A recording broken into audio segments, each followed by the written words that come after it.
भारत के लिए एक बड़ा सवाल है। कैसे? युद्ध से पहले भारत के प्रधानमंत्री इजराइल की यात्रा पर थे, तो पहला सवाल तो यही बनता है कि साहब आप तो इजराइल के साथ खड़े थे, आपको देखकर तो यही लगता है कि आप इजराइल के साथ थे, आप ईरान के साथ नहीं थे। इजराइल के साथ थे तो फिर उन लोगों ने ही आपको क्यों नहीं चुना? क्योंकि ईरान ने आपके जहाज निकाल तो दिए ना, हाल ही के समय में पता चला है स्ट्रेट ऑफ हॉर्मुज से भारतीय जहाज आ पा रहे हैं। तो साहब आपकी ईरान भी सुन रहा है और आपकी इजराइल भी सुनता है, दोनों को बिठाने की क्षमता आपके पास थी, लेकिन ये पाकिस्तान के पास चले गए। साहब ये तो गलत है, पाकिस्तान के पास चले गए, ये बात गलत है भारतीयों की नजर में, लेकिन अमेरिका इसे कैसे यूज कर रहा है अब उसे थोड़ा समझने का प्रयास करते हैं। निश्चित ही ये बात भारत के लिए गलत कही जानी चाहिए, क्योंकि इसमें एक बार के लिए अगर आप लेवल प्लेइंग बात करो तो भारत से ज्यादा ट्रस्टवर्दी पाकिस्तान को माना अमेरिका ने, यह संदेश जाता है। जबकि कल ही भारत के प्रधानमंत्री ने ट्रंप से बातचीत की है, ट्रंप ने बात की थी प्रधानमंत्री मोदी से, यह बात निकल करके आई थी। खैर, इन सबके बीच में चर्चा है कि ईरान को अमेरिका ने 15 पॉइंट का सीज फायर प्लान भेजा है, जिसमें उन्होंने अपनी तरफ से लिखा है कि तुम्हें न्यूक्लियर कैपेबिलिटीज खत्म करनी होंगी, मिसाइल खत्म करनी होंगी, प्रॉक्सीज बंद करने होंगे, जो पहले से कहते आ रहे हैं। तो चलिए अब पाकिस्तान की बात को थोड़ा सा समझते हैं। देखिए क्या हुआ, 24 तारीख के दिन पाकिस्तान के प्रधानमंत्री ने अपनी तरफ से ट्वीट किया और कहा कि पाकिस्तान वेलकम करता है और सपोर्ट करता है डायलॉग्स को, बातचीत को, जो कि वॉर की स्थिति बनी हुई है मिडिल ईस्ट के अंदर, और उस स्थिति के लिए अमेरिका और ईरान के बीच में हम बातचीत कराने का स्थान बनकर खुश हैं। इस तरह का कुछ इन्होंने अपनी तरफ से संदेश ट्वीट पर लिखा, जिसे डोनाल्ड ट्रंप ने रीट्वीट कर दिया, यानी डोनाल्ड ट्रंप ने अपने ट्रुथ सोशल से इसकी स्क्रीनशॉट को पोस्ट कर दिया। यानी कि इन्होंने जो कहा वो उस बात को मान गए ट्रंप, ऐसा लगा। अर्थात पाकिस्तान का यह कहना कि वो यूएस और ईरान के बीच में बात कराने की स्थिति में है, वो होस्ट करना चाहता है दोनों की बातचीत को, इससे एक वो मिल गया, अथॉरिटी मिल गई कि ट्रंप ने वाकई में कहा होगा, पाकिस्तान फर्जी में यह बात नहीं कह रहा। इसका मतलब यह हुआ कि पाकिस्तान को ईरान और इजराइल के बीच में एक मध्यस्थ के रूप में अमेरिका ने चुन लिया है। अब यह खेल कैसे बड़ा है, आइए इसको समझते हैं। देखिए साथियों, आप सब जानते हैं कि पाकिस्तान की इंटरनल पॉलिटिक्स पूरी तरह से प्रो पैलेस्टाइन है। पाकिस्तान के अंदर रहने वाले लोग पूरी तरह फिलिस्तीन के साथ, गाजा पट्टी के साथ हैं। लेकिन ऐसा करके जब आप मध्यस्थता करते हो, मध्यस्थता कब होती है? जब आप दोनों के मित्र हो, तब जाकर आप मध्यस्थता करते हैं। एक एक पॉइंट को गहराई से समझेंगे कि यह कितना बड़ा दांव खेला गया है। पाकिस्तान को मध्यस्थ की भूमिका में लाकर अमेरिका ने पाकिस्तान के साथ बहुत बड़ा छलावा कर दिया, पाकिस्तान की जनता के साथ बहुत बड़ा छलावा कर दिया, और पाकिस्तान भविष्य में अपने देश में कितना ज्यादा प्रताड़ित होगा, वहां की राजनीति, अब आप उसकी कैलकुलेशन करिए। मतलब समझिए, जब कतर मध्यस्थ बनकर अमेरिका और तालिबान के बीच में आया था, तब कहा यह गया था कि भाई अमेरिका भी कतर के साथ बहुत अच्छे संबंध रखता है और तालिबान भी बहुत अच्छे संबंध रखता है, यही कहा गया था।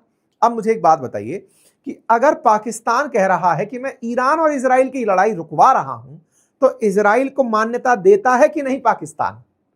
भाई साहब, पाकिस्तान के पासपोर्ट पर लिखा है कि दुनिया में सब जगह चल जाएगा इजराइल छोड़ के, हम इजराइल को कंट्री नहीं मानते। जो देश आउटराइटली इजराइल को इतना इग्नोर करता हो, वो पाकिस्तान बोर्ड ऑफ पीस में इजराइल के साथ बैठकर गाजा के पुनर्विकास के लिए मीटिंग करता है।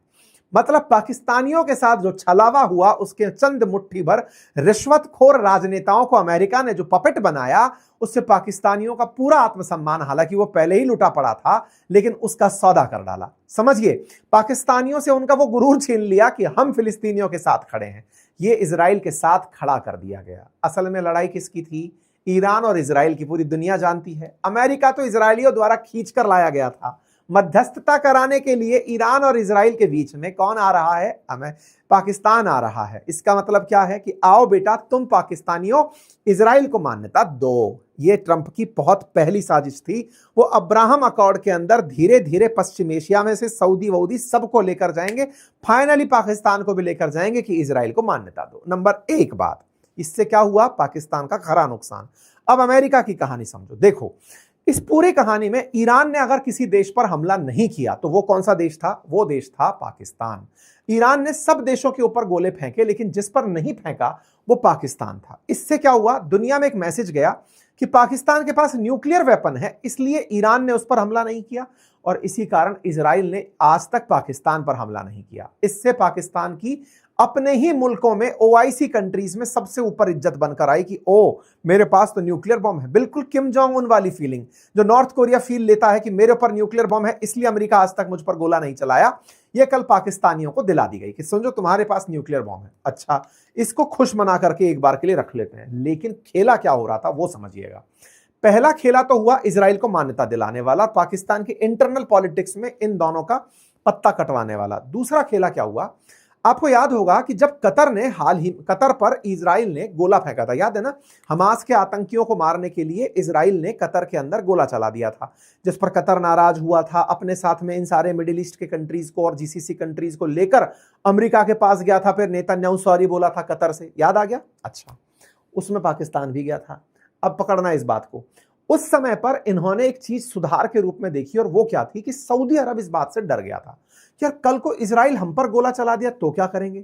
तो सऊदी अरब ने उसी समय पर पाकिस्तान के साथ में सेफ्टी पैक किया था, और वो क्या था कि भाई सुनो, भविष्य में हम पर हमला ना हो जाए, आओ हम मिलकर साथ रहेंगे। दोनों ने एक सुरक्षा गठबंधन कर लिया था। ये सुरक्षा गठबंधन जो था ये अमेरिका के मुंह पर करारा तमाचा था। पूछो क्यों?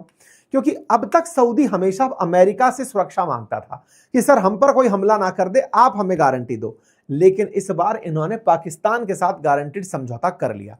असल में ये पाकिस्तान से नहीं था, ये चाइना से था, क्योंकि पाकिस्तान का तो पूरा डिफेंस ही अब चाइनीज होने को है। ऐसे में अब पाकिस्तान में चाइना है और चाइना वाया पाकिस्तान सऊदी में है। अगर ये काम हो गया तो ट्रंप की पूरी मेहनत पर पानी फिर जाएगा। समझे आप कैसे? ट्रंप ने ये जो पूरा पिटवाया है इन देशों को, पश्चिम एशिया के देशों को, ईरान से कि जाओ और इस पर गोला मारो, असल मायने में ये सारे के सारे देश 2 दिन बाद अमेरिका से वेपन खरीदेंगे। आप मतलब डाउन द लाइन मेरी बातें बहुत ज्यादा अगर चर्चा में आ गई तो 6 महीने बाद खरीदेंगे, क्योंकि फिर समझ जाएंगे कि अरे हमको तो डिकोड कर लिया किसी ने। 6 महीने बाद खरीदेंगे। तो कुल मिलाकर होगा ये कि ये लोग जब वेपन खरीदने भागेंगे तो वेपन खरीदने पहुंचते ही, अब देखना पॉइंट को पकड़ना, वेपन खरीदने में एक ऑप्शन बन सकता था वाया पाकिस्तान, कौन? चाइना। अमेरिका ने क्या दाव चल दिया? पाकिस्तान पर कह दिया ओहो तुम तो मेरे अपने हो, नॉटी बॉय, चलो अब आओ मध्यस्थता कराओ। तो तुम्हें अब मेरे बीच में नहीं आना है, तुम्हें मैंने इतनी इज्जत दे दी जितनी की तुम्हें आदत नहीं थी, इससे तुम्हें लूज मोशन हो सकता है, इस इज्जत को रखो अपने पास। अब ये इज्जत पाकर पाकिस्तान तो कुप्पा हो गया कि अरे भाई साहब बहुत इज्जत पा लिए। अमेरिका पाकिस्तान को सेटल कर गया। कैसे? ना तो इजराइल के खिलाफ पाकिस्तान से कोई धमकी आई, नंबर 1, दूसरी तरफ ना पाकिस्तान ईरान के साथ खुलकर बाहर आया, नंबर 3, अब मिडिल ईस्ट के अंदर या वेस्ट एशिया के सऊदी जैसे देशों में चाइनीज माल बिकने नहीं जा पाएगा। क्यों नहीं जा पाएगा? मतलब डिफेंस का माल, क्योंकि अमेरिका ने उसे बचा लिया। ये सब स्ट्रेटजी है। और एक स्ट्रेटजी, असल मायने में अमेरिका को अगर ईरान में घुसकर हमला करना हो, पॉइंट पकड़ना, कहां से एंट्री करेगा? ऊपर अफगानिस्तान बैठा है दुश्मन बनकर, तुर्की नाटो कंट्री है, घुसने नहीं देगा। इराक की तरफ से घुसे तो सबसे बड़ी मार यह है कि इराक के अंदर तो पहले ही पता है उतरते सबको मैसेज चला जाएगा। पाकिस्तान वो जगह है जो कि पैसे के नाम पर बिक जाता है। पहले भी तो यही हुआ, तालिबान के अंदर हमला, अफगानिस्तान में हमला करने के लिए पाकिस्तान अमेरिका के हाथों बिक गया था। अब अगर फिर बिकता है तो चाबहार वाले रास्ते से, जहां पाकिस्तान बहुत लंबी सीमा साझा करता है ईरान के साथ, वहां से अमेरिकी सेना अगर ग्राउंड से एंट्री करना चाहे तो पाकिस्तान का इस्तेमाल हो जाएगा। तो पाकिस्तान का फिर से हो गया इस्तेमाल है। तो कुल मिलाकर के ये जो युद्ध रुकने के पीछे की कहानी है, ये क्यों इसको नहीं चुना गया, मैंने वो पूरी की पूरी आपको डिकोड कर दी। ये यहां पर सारे पॉइंट्स के माध्यम से समझ में आ गया, क्योंकि असल मायने में पाकिस्तान जिसको आज विक्ट्री समझ रहा है, ये इसके लिए एक बहुत बड़ा ट्रैप है जो ट्रंप ने फेंक दिया है। ये जो सारी स्थितियां समीकरण बनी थी, इन समीकरणों को ट्रंप अपने पक्ष में कर निकल गए कि चलो साहब, ये तो हो गया पाकिस्तान की कहानी। अब बात करते हैं ईरान की कि साहब इस ईरान भी है इसमें कहीं, मतलब मध्यस्थता में वो बोल रहा है कि मैं हूं।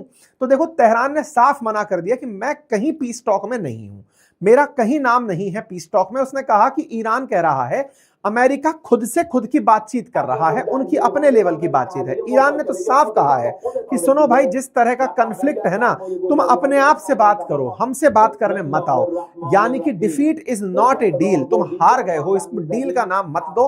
पूरी तरह से IRGC इस समय अमेरिका को भर भर के अपने मतलब हार्श वर्ड्स में बहुत बुरी तरह धमकाते हुए साफ साफ दिखाई दे रही है। कुल मिलाकर के अब ईरान के पास चूंकि खोने के लिए कुछ नहीं, मैंने मल्टीपल टाइम आपसे कहा, जो व्यक्ति लीडरशिप खो चुका हो, जिस देश को यह टेंशन मिट चुकी हो कि हमारा इतना नुकसान हो जाएगा तो और क्या बिगड़ जाएगा, अब यहां से आगे तो सब हमारे पक्ष में ही है। क्यों? क्योंकि दुनिया को हमारी वैल्यू समझ में आ रही है। अब तक तो लोगों को लगता था कि हम स्ट्रेट ऑफ हॉर्मुज रोक देंगे, अब तो हम सही में रोक कर बैठे हैं।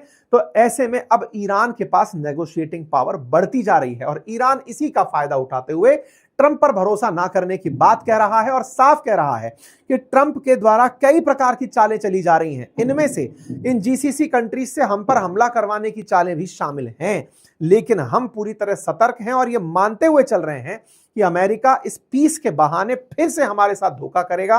वो हमारे पास पीस डील लेकर आएगा, लेकिन फिर से हमारे साथ वैसा ही कुछ कर जाएगा जो अगस्त सितंबर में किया था। यानी इस बार छाछ को भी फूंक देकर पीने की तैयारी में बैठा हुआ है ईरान, और वो लगातार इस बात की तैयारी में है कि अमेरिका अपने सुरक्षा अधिकारियों को इस पश्चिम एशिया के अंदर, गल्फ के अंदर भेजने में बिजी है। वो अधिकारी अभी पहुंचने में समय ले रहे हैं, इसकी सेना चल करके इस एरिया में आ रही है, उन्हें समय लग रहा है। बस इसी कहानी को यहां पर उठाया गया। अमेरिका के पूर्व एक NSA हैं जो कि पिछले समय बाइडेन के टाइम पर भी थे, उन्होंने साफ कहा कि भाई ईरान से युद्ध करना प्लानिंग ही नहीं था, ईरान तो पीस डील में शामिल हो चुका था, ट्रंप जानबूझकर युद्ध में गए हैं। उन्होंने इस बात को पब्लिकली सबके सामने रखा है। कुल मिलाकर अब बात निकल कर आ चुकी है कि अमेरिका और जो ईरान के बीच का हमला है, इसमें ट्रंप के मन में क्या चल रहा है वो उनका व्यापार है। इजराइल और ईरान के बीच में बिठाकर जब तक शांति नहीं कराई जाती तब तक कोई शांति का मीनिंग नहीं है। ट्रंप अगर ये अनाउंस कर रहे हैं कि अब आकर पाकिस्तान में हम पीस डील करेंगे, वो केवल दुनिया का ध्यान बांटने की एक कला है। लगातार हमले अभी भी आगे हो सकते हैं, इसीलिए और पूरी दुनिया को ज्यादा चिंताएं इस बात पर सता रही हैं कि ट्रंप का खेल असल में व्यापार है और वो वहीं पर फोकस कर रहे हैं।